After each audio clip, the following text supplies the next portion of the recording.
Serial में आने वाला है एक नया ट्विस्ट। जी हाँ दोस्तों, अब यहाँ पर पूरा शाह परिवार सड़क पर आ चुका है। जिस दौलत के दम पर पूरा शाह परिवार इतना उछलता था, खासकर डिम्पी, तोशु और पाकी, इन तीनों को अपने पैसे का बहुत घमंड आ गया था। पर लेकिन आज किस्मत ने इन्हें आसमान से पल भर में जय पर लाकर पटक दिया है। अब यहाँ पर शाह परिवार के पास न रहने के लिए छत है, न खाने के लिए खाना और न पहनने के लिए कपड़े। अब यहाँ पर पूरा शाह परिवार क्या करेगा? ऐसे में यहाँ पर अनुज कपाड़िया ने सब चीजें होने के बाद भी, इतना बुरा बर्ताव करने के बाद भी उनकी तरफ एक मदद का हाथ बढ़ा दिया है। शाह परिवार के लोगों को यकीन तक नहीं था कि एक दिन ऐसा आएगा कि उन्हें आशा भवन में रहना पड़ेगा। पर लेकिन किस्मत क्या गई और वक्त क्या किसी की नहीं चलती। तो इसलिए यहाँ पर डिम्पी और तोशु को छोड़कर बाकी सभी घर वालों ने समझदारी से काम लिया है और उन्होंने अनुज का हाथ पकड़ लिया है। अब यहाँ पर बाकी सभी घर वाले सिवाय तोशु और पाके के आश्रम में चले जाते हैं। पर लेकिन यहाँ पर बारिश आ चुकी है। यहाँ पर अनुपमा आखिरी बार कहती है कि अभी भी तो मौका है, सब चीजें भुला कर एक नई शुरुआत करते हैं। अभी के भी आशा भवन में आ जाओ, आज से यही तुम्हारा घर होगा।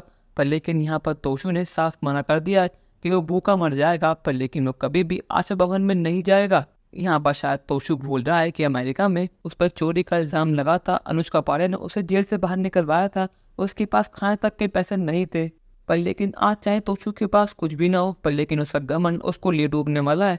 पर लेकिन यहाँ पर उनकी डूबती नैया को सहारा देने के लिए अब बनराज शाह आ चुका है। जी हाँ दोस्तों, अब फाइनली बनराज शाह वापस आ चुका है अपने परिवार और शाह हाउस को बचाने के लिए। यहाँ पर बनराज शाह को बहुत चोट लगी हुई होती है। पर लेकिन यहाँ पर उसका घमंड एक पल के लिए भी कम नहीं होता। वो सीधे आशा भवन में जाता है और कहता है कि अनुपमा जोशी अभी के अभी बाहर आओ।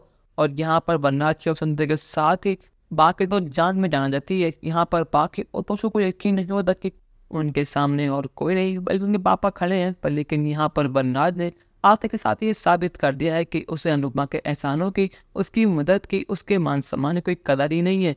यहाँ पर कहता है कि अनुपमा जोशी, मैं कुछ दिन के लिए बाहर का क्या, तुमने मेरा नाम मिट्टी मिला दिया।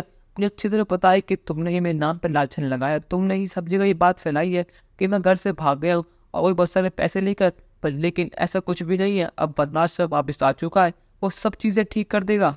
और मुझे पता है कि आज जो कुछ भी हुआ है उसकी जिम्मेदार भी सिर्फ तुम हो। मुझे पता है कि वो खबर तुमने जाके बिल्डर को दी थी कि मैं घर पर नहीं हूँ और उस बिल्डर ने इस मौके का फायदा उठाया। तुमने मेरा नाम बर्बाद कर दिया। पर लेकिन अनुपमा, याद रखना, मैं तुम्हें, तुम्हारे परिवार को, इस आशा भवन को मिट्टी में मिला दूंगा, अब चाहे कुछ भी हो जाए। यहाँ पर वनराज ने आते के साथ ही सीधे अनुपमा पर सारे इल्जाम लगा दिए। पर लेकिन यहाँ पर अनुज कहता है कि वनराज, अपनी हद में रहो। पैसे लेके तुम भागे हो, ना कि हम। और अगर तुमने अनु को एक वर्ड भी कहा तो मुझसे बुरा और कोई नहीं होगा। तुम याद रखना, तुम्हारी वजह से बापू जी और बाकी सभी घर वालों के दिन बेइज्जती हुई। पर लेकिन तुम नहीं आए। वनराज कहता है कि मेरा एक्सीडेंट हो गया था और मुझे आज ही होश आया, और जैसे मुझे पता लगा कि मेरे पीठ पे क्या हुआ है तो मैं बिना देरी करे यहाँ पर आ गया। पर लेकिन मेरे दोनों बच्चे इतने अच्छे हैं, पाकी और तोशु, उन्होंने शाह परिवार का नाम मिट्टी में मिला दिया। वो भी खास कर तोशु ने गली कमांड अपने हाथों में ले ली और इस घर में इतने बदलाव करे कि सभी घर वाले इससे नफरत करने लगे।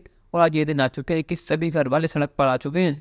और सबसे बड़ी बात तो ये है, क्या सच ये वनराज का एक्सीडेंट हुआ था या वनराज कोई बहुत बड़ी बात छुपा रहा है? अपनी राय हमें कमेंट सेक्शन में जरूर बताइएगा और चैनल को अब तक नहीं किया सब्सक्राइब तो कर लीजिए। धन्यवाद।